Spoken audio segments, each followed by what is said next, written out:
When pages spread straight up lies like this with zero proof, the wells are still operational, he says. Should I sue them? I'm so over people tearing down my name for some clout. It's so fucking annoying. I do need to go over this MrBeast thing real quick here. First, which is, you know, I scheduled my shit posts yesterday, as I do on a daily basis, schedule out my tweets for like the next 24 hours. And one of them was this tweet here about how the wells that MrBeast built a year and a half ago have all gone into abandonment.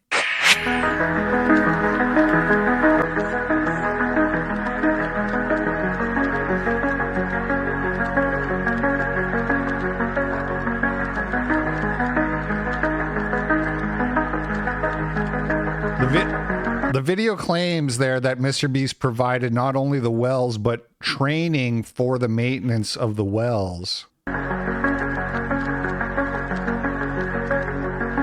The thing is to prove it a defamation suit, you have to prove that I knew it wasn't true, or that I had a reasonable person would think it wasn't true. And I have plenty of reason to believe that this was true, because I've seen this pattern over and over and over again with a lot of these charity projects that go on in Africa and other places as well. I remember when I was in my like early 20s, I read a book called 3 Cups of Tea, which was a very popular book at the time. It was like an Oprah book club type of shit, where this guy went to like Pakistan and built schools for girls, and it was very like inspirational story. He like lived in his car for 6 months and like went around raising money to like do this. Some journalists went back like a year later to investigate this, and they were all like abandoned, like all and just run down and abandoned, fallen apart, decrepit. People who don't know how these places operate hear the time frames and they think, how could it go to shit in a year and a half? That's not enough time.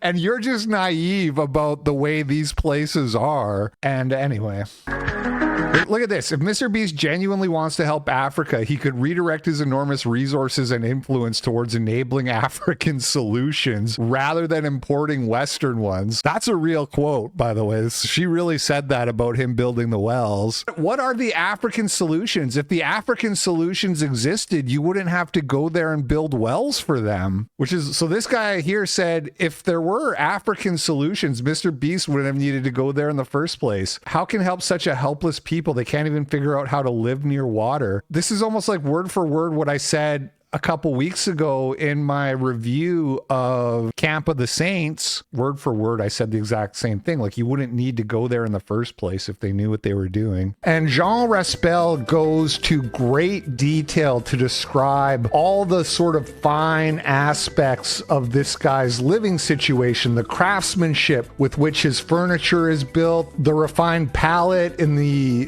fine foods that he sets for himself in his table, like every little minute detail. And I really enjoyed it. It's the kind of thing that if 10 years ago I wouldn't have been able to appreciate what he was doing. I would have thought it was kind of boring, much less 20 years ago when I was younger. It's the kind of thing that you have to understand and love the essence of European culture, what it is that delineates Europe from the rest of the world, to really appreciate what he's getting at. A good example in film is the one that I just watched and recommended recently on the show called Russian Ark. That's a movie version that is basically just like an ode to high European culture, which I was really moved when I watched that movie. But if I watched it 10 years ago, I probably just would have thought it was kind of boring and pretentious. And I had a tweet on Twitter that kind of like drives this point home that I'm trying to make here, which is I posted this image and I said, the African mind cannot comprehend this. And it did numbers, you know,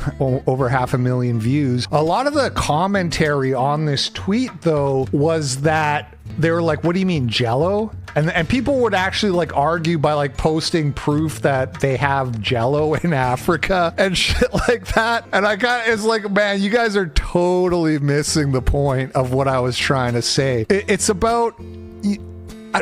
opulence isn't exactly the right word for what I'm trying to get at. It's the finery, okay? The refinement, the craftsmanship, the beauty of the entire setting. Obviously, the Jello itself is crafted to be aesthetically pleasing, but look at the fork. Look at the plate. Look at the silver dishes. The amount of time and effort that it takes to make stuff like this. That is sort of the essence of European culture. Now, ironically, I'm pretty sure this image is Japanese, which is kind of ironic to be making the point that I'm making. But I think we could probably agree that if there's a non-white civilization that is the most similar to Europe, it would be Japan. I had a video that kind of did good on YouTube called No Word for Maintenance in African Languages or whatever. And somebody commented on the, by the way, that's more reason for me to have a reasonable belief, because that video I put out like a month ago, No Word for Maintenance. And that was coming from a guy in Africa talking to other Africans. And he's like, what's the word in your language? What's the word? And they're like, no, we don't have a word for maintenance. And he's like, yes, because that concept doesn't exist in literally your nations, your tribes. It's not just the word doesn't exist. The concept of maintenance doesn't exist. A video, and they said that like they went to Africa as a sort of a missionary or whatever, aid worker, and they built a well. This is a real comment that didn't have a well, and people would walk really far to the river to get this water that was kind of dirty. So they built them a well, right?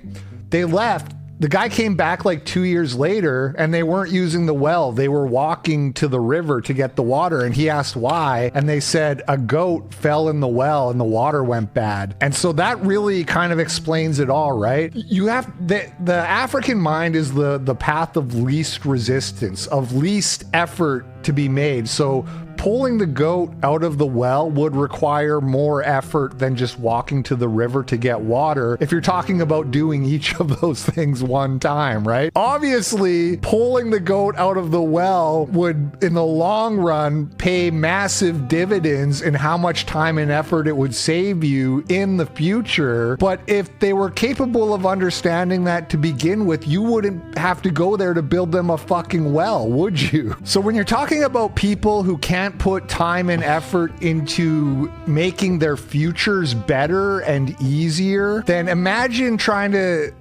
these same people understanding the time and effort it takes to make a fork that looks like that, to make a silver platter that looks like that, the time and craftsmanship to learn that, to do it, to source the materials, and all of this. It's like massive effort and energy went into this picture, and it's mostly for just the appreciation of beauty. It's not about making life easier. It's not about making it so that you can put less effort into things. It's just about beautifying your world. So that's what I meant when I said the African mind can't comprehend this. And this is what Jean Raspel is spelling out in the start of his book when he's going into really fine detail about this European man's beautiful home. Anyway. It's funny, if you go to the quotes on this, it's literally like people are like asking about Jello. Jelly isn't something flex worthy. Anyway, so I put this out just this it went out this morning. It's doing numbers. Where are we at? 4.5 million in just a few hours. That's because MrBeast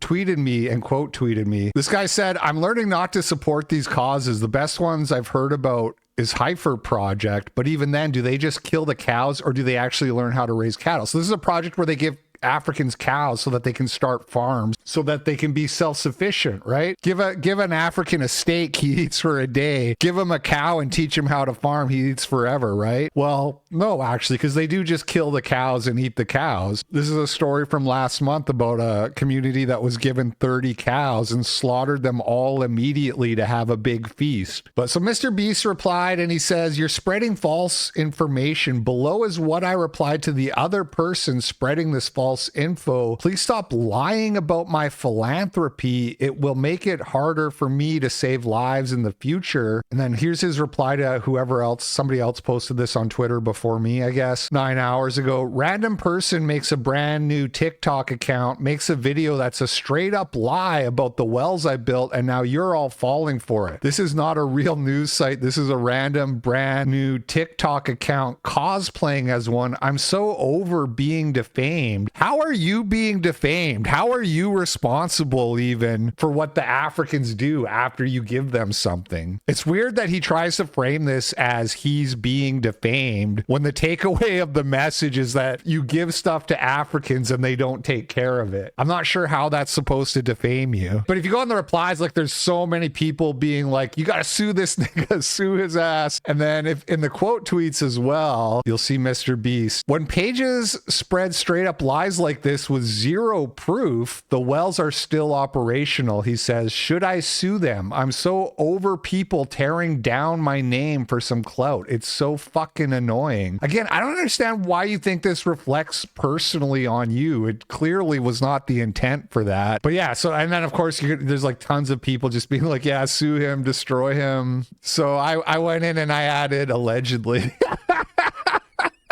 So I'm safe now, right? Cross the T's, dotted the I's. The damage is done. This post ain't the banger you thought it would. I mean, it's actually kind of funny. And getting quote tweeted by Mr. Beast is actually kind of good for me as long as I don't get sued. So we'll see. Obviously, if I get sued, I'm going to regret it. But I don't know why he would. It's not even a winning lawsuit, honestly. All this tells you is that you can't help Africans. And when you feed 1 million starving Africans, your reward is 5 million starving Africans. Hope you get sued to the ground, buddy. It's so weird that's coming through entropy. It's weird. Like so many people want to see you get your life ruined. So Mr. Beast is like, should I sue this guy? People who don't know me from Adam, like this guy, Fernando Olivas in the fucking entropy chat of all places, is so gleeful about the idea that my life could be destroyed. Not because he has any real legitimate grievance with me, not because he knows anything about me or thinks I'm a bad person, but because seeing another human being get destroyed, he hopes would allow him to feel something in his empty pit of a soul. The only way I can feel something is when I see another human being ruined online. And there's a lot of people like that, man. A lot of fucking people. Don't spread misinfo. So that guy, he's never said anything that wasn't 100% true on the internet. Fernando guy, he's never been wrong in his life. I caught you saying something that we don't even know how accurate it is, but somebody else said it was inaccurate. I like them more than you, so now I think your whole life should be destroyed forever. Maybe something's wrong with you, man. Do you ever think of that? Do you ever think maybe there's something wrong with you, Fernando? Hey, what up, family? I'm a ding dong. It is I, your boy LP, and the clip you just watched is from my live stream show, The Daily Cope, which I do 4 to 5 times a week on Rumble, Odyssey, and my other YouTube channel. I will link all of them below if you want to check it out. And thanks for watching. Hope you're having a great day, and I will catch you on the flip side. Peace out.